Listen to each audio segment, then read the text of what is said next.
What's up, all my real bassin friends? I'm out here by my boat because I had a little mishap happen down in Havasu. I was down for a club tournament and I had a troll tamer, which I saw a video on YouTube of.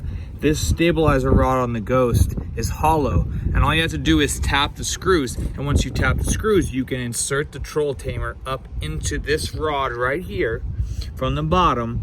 And then I had the troll tamer right here, and what happened was this right here snapped on me and left a big old chunk inside here. Luckily I had it coming out the top also, and I was able to dig it out of there, but otherwise I wouldn't have been able to do so. And so what I did, I had an extra stabilizer rod, and I went ahead and put a carbon fiber plate on, which my buddy Casey, shout out Casey, kind of had on his old Trex. And I find this really smart, and he taped up the bottom of the rubber stopper too really good, so that way it won't damage the deck of the boat, which it was actually doing before I put the troll tamer on. So now I actually ended up cutting this rod a little bit short, and Lawrence is going to send me a new rod. So the rod needs to come out here, because if that ever snaps, then I need to be able to get it out at least. I had to get a tap this size and actually go up in there and re-tap this though, after vice grip getting out all of that this previous rod that broke off in there kind of messed up the threading. So I had to get a tap, actually go up in here and tap inside this again.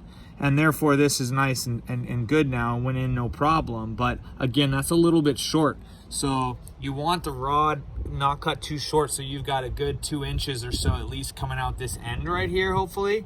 At least enough that you can get a vice grip on it should you have to, because this thing is weak. This aluminum rod is weak, and it's gonna snap at its weakest point. And when the troll tamer had it locked in right here, this was its weakest point. Now I have this nut on, like we'll see what happens here.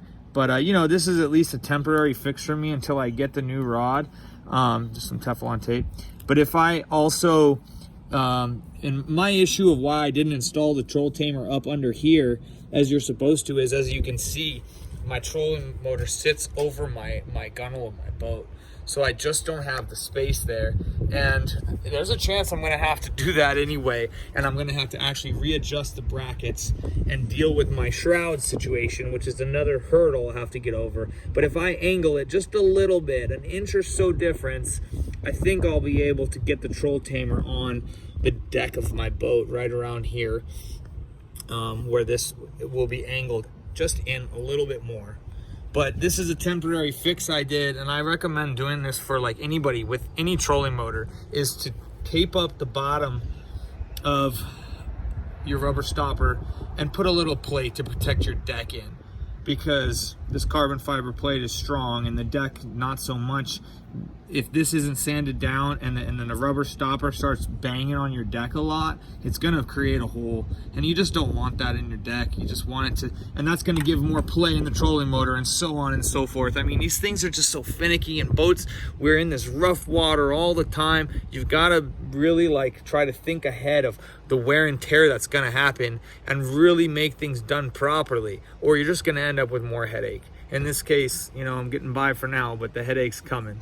So I'm gonna have to shore things up a little bit, and we'll see what happens. And eventually, my guess is I'm gonna have to move this trolling motor over maybe and get it, because we don't want this play. And right on time, there he is. Luca, you wanna go boat or big truck? Big truck, yeah. Eternal Lithium, Spencer Lazar, Real Bassin, thanks for watching.